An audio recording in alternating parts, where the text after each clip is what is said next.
السلام علیکم جی، اس وقت میں میٹرو بس میں موجود ہوں۔ یہاں پر 6 سیٹس کے سامنے بورڈز لگے ہوتے ہیں جن پہ مختلف قسم کے اخلاقیات لکھے ہوتے ہیں، جس طرح کہ مطلب یہاں پر گٹکا مت پھینکے، صفائی کا خیال رکھیے، بزرگوں کا خیال رکھیے، بس کے پراپرٹی کو کوئی نقصان نہ پہنچائے۔ آج مجھے بہت حیرت ہوئی جب میں بس میں بیٹھ گیا اور میرے سامنے والے بورڈ پہ وزیر اعظم صاحب کی تصویر دیکھی اور وہ جو اخلاقیات کا اسٹیکر تھا وہ ہٹایا ہوا تھا۔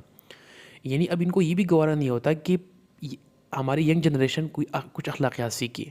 قلم انہوں نے چھین لیا، تعلیم انہوں نے چھین لی، اب ان کو ہماری ینگ جنریشن سے اخلاقیات بھی چھیننا ہے، کیونکہ ان کو پتہ ہے کہ ہمیں تعلیم کی ضرورت نہیں ہے، ہمیں صحت کی ضرورت نہیں ہے، ہمیں اخلاقیات کی ضرورت نہیں ہے۔ ان کے چہرے ہی ہمارے لیے کافی ہے، وہی ہمارے اوپر حکمرانی کریں گے نا۔ ان کے بچے ہی بس لندن میں اور وہاں پہ آکسفورڈ میں تعلیم حاصل کریں گے، وہ ہمارے لیے کافی ہے۔ ہمارے بچے یہاں پہ جاہل بڑے ہوں گے، ہمارے بچے یہاں پر بھیک مانگیں گے،